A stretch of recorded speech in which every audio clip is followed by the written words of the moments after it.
କାନ୍ତକବି ଲକ୍ଷ୍ମୀକାନ୍ତ ମହାପାତ୍ରଙ୍କ 135ତମ ଜନ୍ମ ଜୟନ୍ତୀ ଉପଲକ୍ଷେ ଆୟୋଜିତ ଏହି ସଭାର ଏବଂ ମୁଖ୍ୟ ଅତିଥିଗଣ ଏବଂ ଏଠାରେ ଉପସ୍ଥିତ ଆମର ସମସ୍ତ ଗୁରୁଜନମାନଙ୍କୁ ପ୍ରଣାମ କରୁଛି ଏବଂ ଏହି ଆୟୋଜନର ଯେଉଁ ସଭାପତି ଏବଂ ମୁଖ୍ୟ ଅତିଥିଗଣ ତାଙ୍କୁ ମଧ୍ୟ ଅନୁମତି କରିଛି।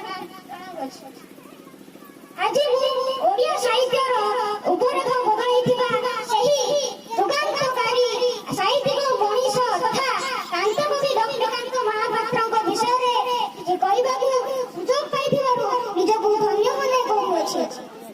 ତେଣୁ ଓଡ଼ିଆ ସାହିତ୍ୟକୁ ଯେଉଁ କେତେ ଜଣ କବି ଉପନ୍ୟାସକ ପ୍ରାବନ୍ଧିକ ଆଦି ନଥିବନ୍ଧ କରିଛନ୍ତି ସେମାନଙ୍କ ମଧ୍ୟରୁ କାନ୍ତକବି ଲକ୍ଷ୍ମୀକାନ୍ତ ମହାପାତ୍ର ହେଉଛନ୍ତି ଅନ୍ୟତମ।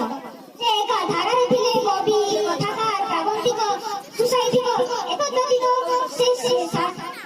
ସେ ଏକ ବହୁମୁଖୀ ପ୍ରତିଭାର ମଧ୍ୟ ଅଧିକାରୀ ଥିଲେ। ସେ 1888 ମସିହା ଡିସେମ୍ବର 9 ତାରିଖରେ କଟକ ସହରର ଧୂଆଁପତ୍ରିଆ ଗଳିରେ ଜନ୍ମଗ୍ରହଣ କରିଥିଲେ। ସେ ଚୌଧୁରୀ ଭାଗବତ ପ୍ରସାଦ ସାମନ୍ତରାୟଙ୍କ ଜ୍ୟେଷ୍ଠ ପୁତ୍ର ଥିଲେ। ତେଣୁ ତାଙ୍କର ପୈତୃକ ଗ୍ରାମ ଆମ ଭଦ୍ରକ ଜିଲ୍ଲାର ତିହିଡି ବ୍ଲକ ଅନ୍ତର୍ଗତ ତାଳପଦା ଗ୍ରାମରେ ସେ ଜନ୍ମଗ୍ରହଣ କରିଥିଲେ। ସ୍ୱାଧୀନତା ସଂଗ୍ରାମରେ ଏକ ସକ୍ରିୟ ସଦସ୍ୟ ଭାବେ ସେ ସାଧାରଣ ଜନତାକୁ ଇଂରେଜ ବିରୋଧୀ ଆନ୍ଦୋଳନରେ ଯୋଗଦାନ ପାଇଁ ପ୍ରବର୍ତ୍ତାଇବା ପାଇଁ ଜାତୀୟତା ପ୍ରତି ଆକର୍ଷିତ କରିବା ପାଇଁ କଲମର ସାହାଯ୍ୟ ନେଇଥିଲେ। ତେଣୁ ସେ ଅନେକ ଗୁଡ଼ିଏ କ୍ଷୁଦ୍ର ଗଳ୍ପ କବିତା ଆଦି ରଚନା କରି ଲୋକମାନଙ୍କ ମଧ୍ୟରେ ଏକ ଦେଶପ୍ରେମ ବଢ଼ାଇବାରେ ଲାଗି ପଡ଼ିଥିଲେ। ତେଣୁ ତାଙ୍କ ରଚିତ ଦେଶାତ୍ମକ କବିତା ଗୁଡ଼ିକ ଲୋକମାନଙ୍କୁ ଏକଜୁଟ କରିବାରେ ସାହାଯ୍ୟ କରିଥିଲା। ତେଣୁ ଲୋକମାନେ ଇଂରେଜମାନଙ୍କ ବିରୁଦ୍ଧରେ ଲଢ଼ିବାରେ ଏବଂ ସ୍ୱାଧୀନତା ପ୍ରାପ୍ତ କରିବାରେ ତାଙ୍କ କବିତାକୁ ଏକ ଅସ୍ତ୍ର ଭାବରେ ବ୍ୟବହାର କରିଥିଲେ। ତାଙ୍କ ରଚିତ କବିତା ଗୁଡ଼ିକ ସମାଜର ତୃଣମୂଳ ସ୍ତରରେ ଯାଇ ପହଞ୍ଚି ପାରିଥିଲା।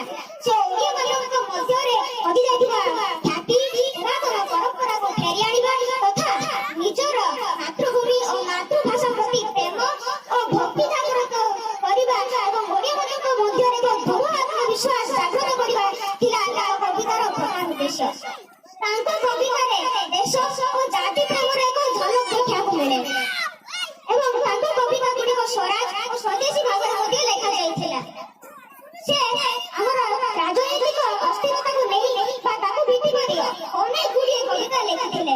ତାଙ୍କର ରଚିତ କବିତା ମାନଙ୍କ ମଧ୍ୟରୁ ଲୋକପ୍ରିୟ ଏବଂ ଜଣାଶୁଣା ଭାବେ ବନ୍ଦେ ଉତ୍କଳ ଜନନୀ, କିଏ କହିବ ଭାରତ, କିଏ କହିବ ତାକୁ ଦିନ, ଅଲଣା ପୁରାଣ ଯୁଗର ମଜା, ଲୋକଗୀତ ଆଦି ଅନ୍ୟତମ। ଏହାଛଡ଼ା ତାଙ୍କ ରଚିତ ଉପନ୍ୟାସ କଳାବନୀ ଓ କ୍ଷୁଦ୍ର ଗଳ୍ପ ବୁଢ଼ା ସଂସାରୀ ଦୁଇଟି ଉଲ୍ଲେଖନୀୟ ରଚନା ଅଟେ ଏବଂ ବ୍ୟଙ୍ଗ କବିତା ଓ ଲାଳିକା ତାଙ୍କ ଓଡ଼ିଆ ସାହିତ୍ୟର ଅନ୍ୟ ଏକ ଦିଗ ଥିଲା।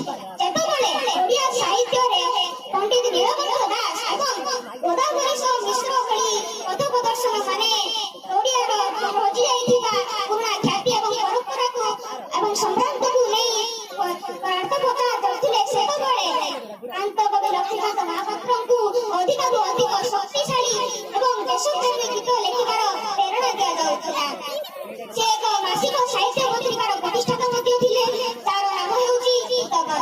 ବାସ୍ତବରେ ଲକ୍ଷ୍ମୀକାନ୍ତ ହେଉଛନ୍ତି ଅମ୍ଳାନ ପ୍ରତିଭାର ଅଧିକାରୀ ଏବଂ ସାହିତ୍ୟିକ ବା ଓଡ଼ିଆ ସାହିତ୍ୟର ଏକ ସାଧକ।